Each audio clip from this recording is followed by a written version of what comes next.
lovely people, welcome back to my channel. I'm Sammy and I'm a writer who likes to learn about writing through reading and share what I learned with you. This week, Happy New Year, first of all. This week, instead of talking about a book that I read, I am actually going to discuss the books that I've read all year because you didn't necessarily get to see all of them. You did see a majority of them, given that I try to post a video of me talking about a book every single week. My reading goal for this year was structured very specifically, but did not end up going that way, even though I hit my goal for the number of books that I wanted to read. But I just want to do like a quick snapshot of the books that I read this year and what it looked like for me. So I'm gonna pull up my Goodreads account, and it's perfect timing because I just got my 2022 reading snapshot, like the Spotify Wrapped but Goodreads version. It just popped up this morning because I was originally just gonna scroll and see what happened. So now we get to see something that's a little bit more contained. So this year I read 22,290 pages. I'm at 67 books right now. It is not the end of the year as I am currently recording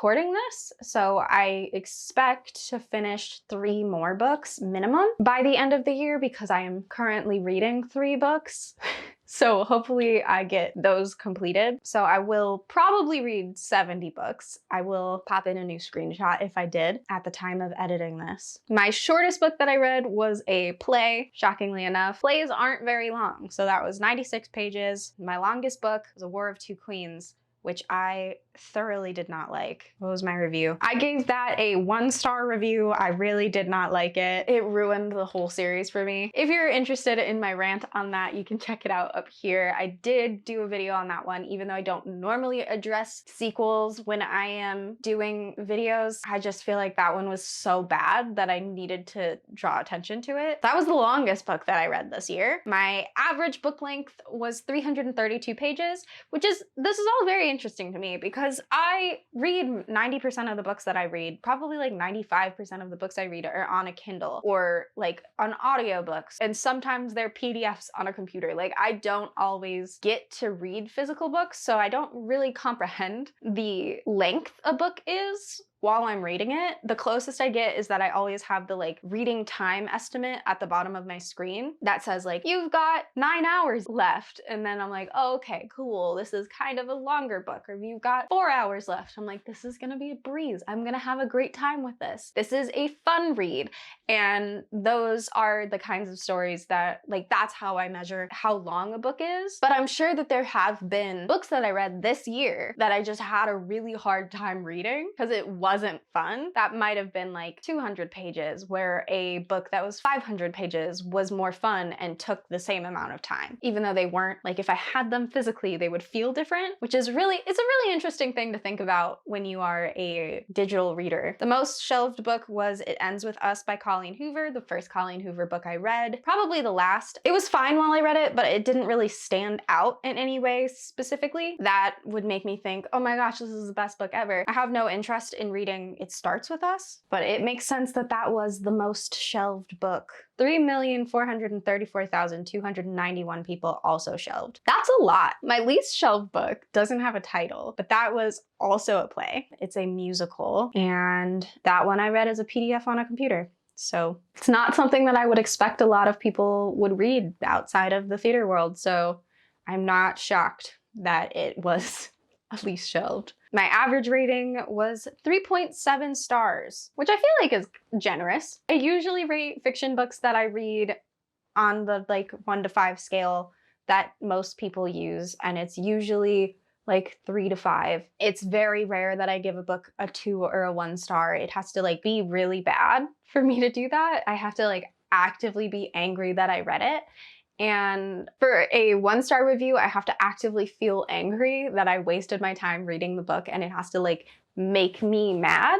And then for a 2-star, I just have to feel like I wasted my time and there wasn't really anything that I got out of it. For nonfiction books, I pretty much only ever give a 5-star, or I don't rate it, because sometimes I expect to get something out of a nonfiction book, somebody recommended it to me for a certain reason, this or that, and then I pick it up and I'm like, oh, that's not what I expected. Okay, So I finished reading it, but I don't give it a rating because my rating wouldn't be honest to what the book actually was. It would be like what I expected to get out of this book versus what I actually got out of this book were not correlated, which makes me feel bad, which would end up like a 3. I don't know. That's why I don't rate it, because I don't really know what that equates to. So 3.7 makes sense. I feel like I give out a lot of 5 stars. I feel like if I really enjoy a book, I give out a lot of 5 stars, but some of them are 4 stars. My highest rated book on Goodreads, I did not actually rate myself. I listened to Unmasking Autism by Devin Price recently, my first review of the year, which is interesting because I distinctly remember disliking The Midnight Library, and I thought I gave it 2 stars, but it looks like I gave it 3. I might have written down that it was like 2.5, but nope.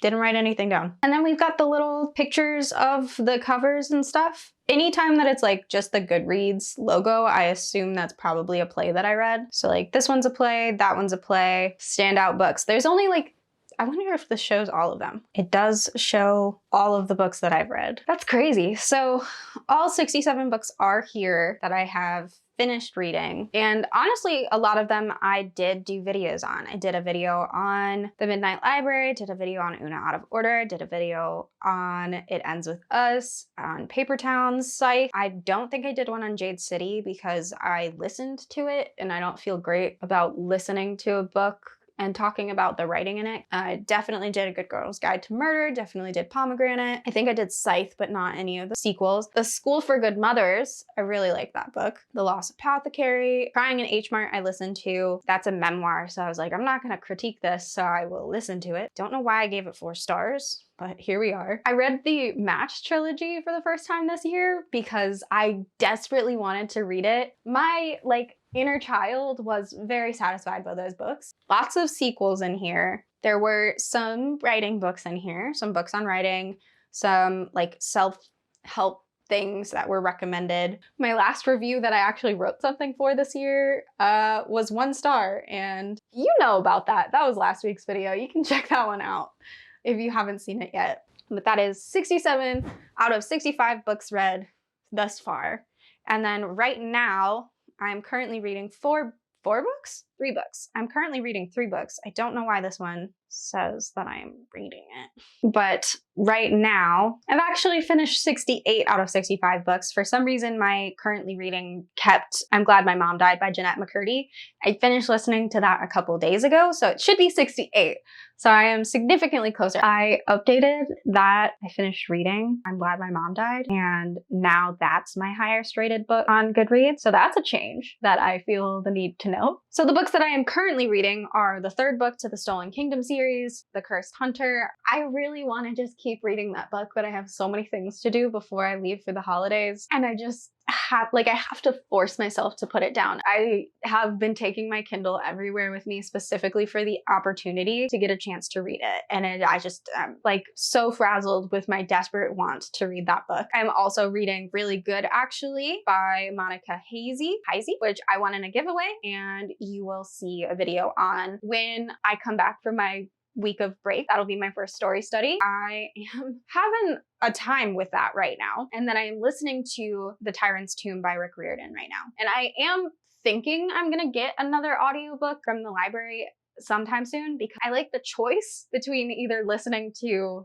Rick Riordan or something that's like nonfiction and gonna teach me something, or like a memoir from somebody. So I might add another book to this, but that will bring me into discussing my new reading strategy, which up until the last 2 or 3 weeks from the date that I'm filming this, I read 1 book at a time, exclusively just the one single book. And clearly now I am not doing that. I wanted to try something that could be my next strategy for reading for the new year. And so far it's been working. So I'm going to share that strategy with you, which you may be able to figure out a little bit. I want to be reading multiple books at a time, and I want to have the excitement to pick up multiple books for multiple different reasons. So that comes from a place of having different formats of books, different genres of books, and different feelings around books. So I have 2 sets of sequels that I'm currently reading on my Kindle, because I don't think there is an audiobook, and if there is, my library does not have it, of the Stolen Kingdom series. I'm reading that on my Kindle. That's where I'm currently reading that. And then I have the physical book that I won in the giveaway of Really Good Actually. And that's a totally different, that's a new premise, a new platform, a new character, a new conflict. I'm not associated with that in any kind of way already. And then I also have the audiobook that is technically like book 14 of the Percy Jackson series. So that one's like, I'm long-term invested in it. It's not like a newer concept to me. It doesn't really take much effort for me to understand what's going on in the world and how that's working. And then at some point I would like to also have another nonfiction book. So I was also listening to I'm Glad My Mom Died by Jeanette McCurdy. So that was my nonfiction book. So I had 4 books in the running in the cycle at the same time. So I'm reading late at night while my partner who works for the post office is asleep at 7 p.m. I'm gonna use my Kindle so that I don't have to turn on a light. And then I get to read that. And then I just want to sit comfortably in a blanket and like have a cup of tea. I'm gonna have this physical book and I'm gonna read this physical book because what I'm doing right now is I'm reading. That's like my goal for this time. And then there's also audiobooks, which I can listen to while I'm doing like mindless activities that don't really matter towards focusing on things, like building spreadsheets or changing calendar stuff, like that kind of stuff. I can listen to an audiobook, or even driving. I can listen to an audiobook running errands. If I'm out to the grocery store, I will have a headphone in because you can't see it. If I've got like one of my wireless earbuds in, can't see it. And I'm just listening to an audiobook about how a girl's mother ruined her life because she was a narcissist. And nobody knows at the Walmart. Or if I have just like general chores, I will put in a headphone and like load the dishwasher or clean the kitchen. And I'll just be listening to Apollo struggling. And that's what I'm up to.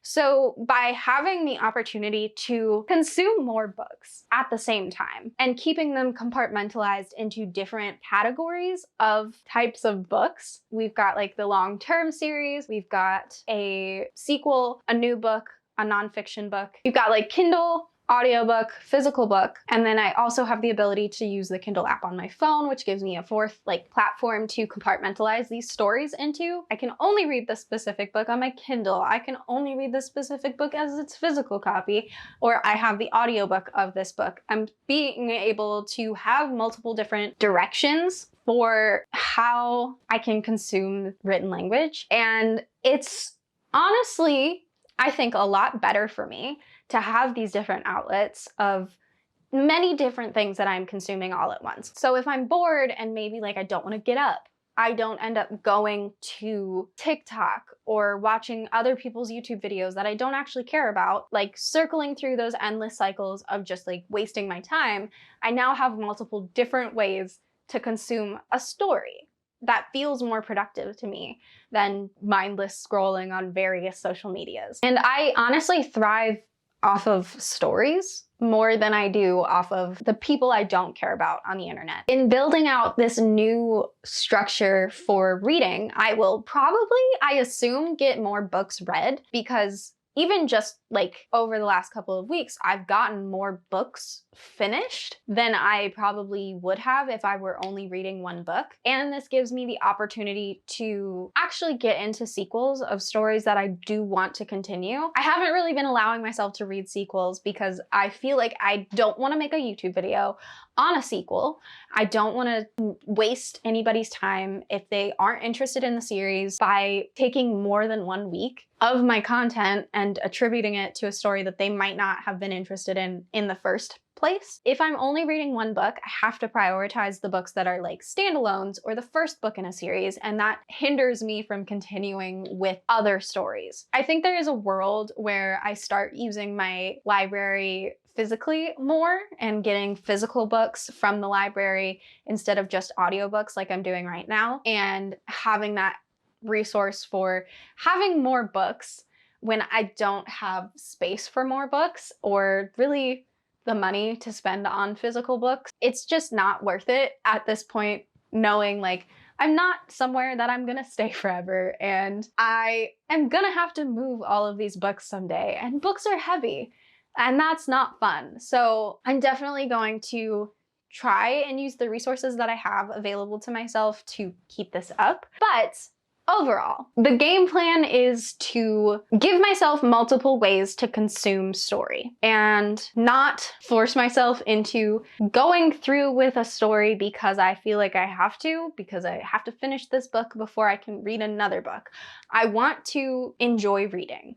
And I have noticed that the books that I don't enjoy that I talk about on this platform get a lot more engagement, and I don't want that to motivate me to like continue reading books that I dislike. But the structure that I made for myself for this year was pretty much like, I have to finish this book because if I don't finish this book, I won't have a video. And I don't want to have that all the time. So hopefully this will make it easier for me to enjoy reading all of the time. I'm sure there will be some books that I just continue reading out of the hope that it gets better.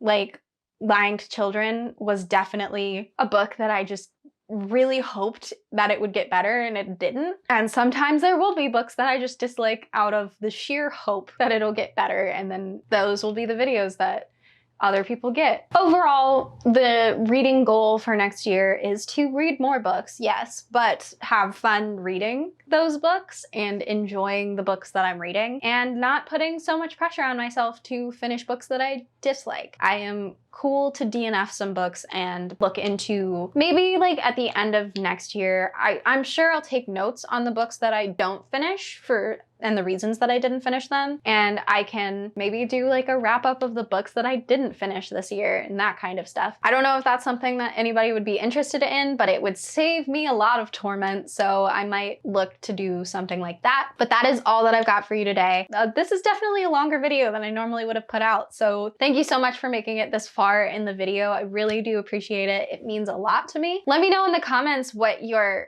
reading goal is for next year. If it's 5, if it's 207, let me know. I'm super curious to see what kind of readers there are out here. If there's people who are just getting back into reading. When I first decided to read again, I think it was like 2019, I read 3 books. One of them was really big and it was an adult book. And the last time I had read it was like a young adult book. So that was a big leap and a challenge. So that year I read like 3 books. Tell me about your reading goal. Let me know what you think of the idea of reading multiple books at the same time. I was very against it originally, and now I think it's good for me. I guess people can change, but I'm curious what other people's thoughts are on it. If you don't want to miss any of my videos, hit that subscribe button and the notification bell next to it. I am missing next week to be able to spend time with my family and not have to worry about filming or editing in advance.